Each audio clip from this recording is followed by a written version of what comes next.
The 2025 Daytona 500 for the NASCAR Cup Series was one for the record book. And yes, there are some stats.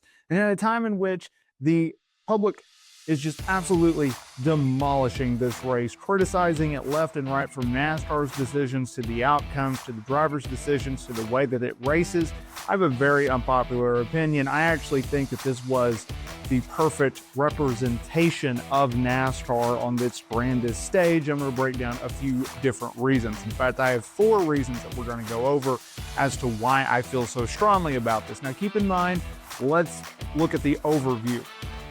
William Byron of Hendrick Motorsports got his 2nd straight win at the Daytona 500 after Denny Hamlin and Cole Custer crashed while battling it out on the final lap for the lead, taking out the rest of the field.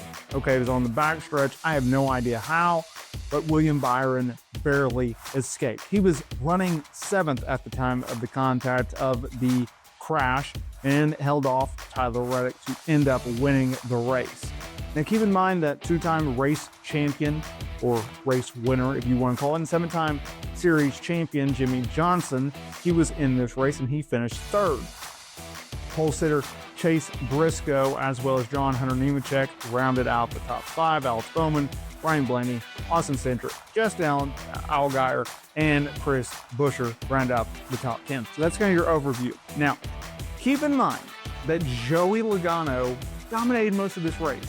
Ryan Blaney, he was a very good car. Austin Cindric was a very good car. Denny Hamlin was a good car, yet they did not win it. Keep in mind that this race is the biggest race in NASCAR all year round. Bigger than the championship race, it sets the tone for the season. They put so much hype into this race that it is the crown jewel of NASCAR. As it should be. It's the Daytona 500. And I want to start off there. I want you guys to know that the reason that you did not like this race is because it is not for you. Okay? It's not for me. As you can see, Hendrick Motorsports gear. It's not for us. It is not for the hardcore. The Daytona 500 is no longer for the hardcore fans. NASCAR and Fox tell you that right out of the gate every single year with its advertisements. We were put on perfect example with the advertisements between the Daytona 500 and the fact that Fox is getting Indianapolis in IndyCar racing this year. IndyCar, serious, gritty, realistic commercials. NASCAR, all you saw were crashes. Bunch of good old boys out there running in circles. That's what you got. And that's what they delivered. That's what they were advertising it for. If you want to go out there and you want to see the best car win, the Daytona 500 is not for you. It's not. It is for, and this leads me to my 3rd reason, okay? Why this was the best race that NASCAR will put on all year round. Why it's always the best race. Every form that a casual fan is looking for from motorsports, you get in this race. You get excitement from the plate racing. You get strategy from, do you pit here or there in a stage break? You get the strategy of then conserving fuel during a superspeedway race, and legitimately for the first 150 laps outside stages, not wanting to be the top 2, top 3 cars in front of the line, because you waste more fuel. You also get the crashes. That's what hardcore fans, they're not necessarily tuning in every week to see. They want to see good racing. They want to see good strategy. They want to see what decisions that play out on the pit box and inside of the cockpit play out on the racetrack. And at the end of the day, who is the better car? Who makes the best decisions? Superspeedway racing does not include that. Superspeedway races include drivers losing their patience at the end of the races, making moronic decisions in which never is going to work, driving over their heads, not thinking with their heads. It's not for you.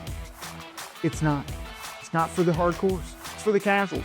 Number 2, the reason why this was NASCAR's best race of the season, you had Junior as part of the storyline, right? They're always grasping, right?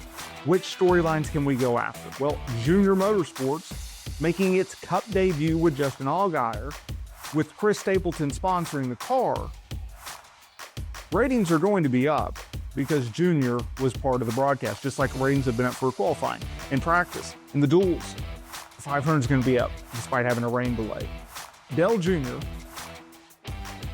has been the most popular driver since Dale Earnhardt. He hasn't been racing since 2017, but he still is.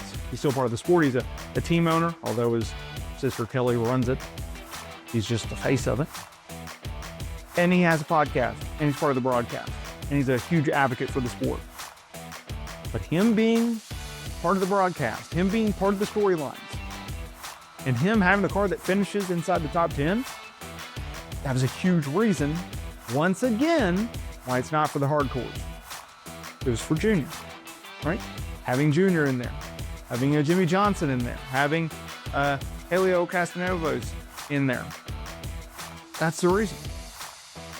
It's for the casuals, it's not for the hardcores. And number one, and most importantly, unpredictability.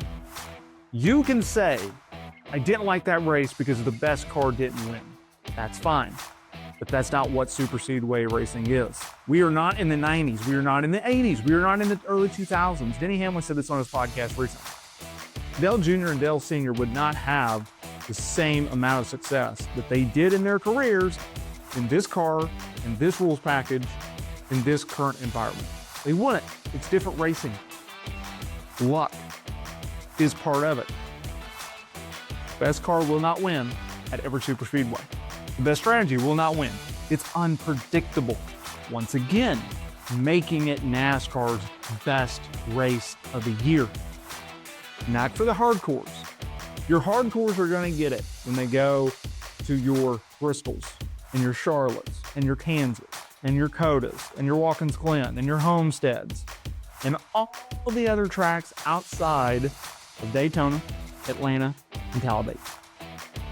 Those racetracks, even though you guys pack them every single year in the grandstands and you're there for 4 days, those races are not for you.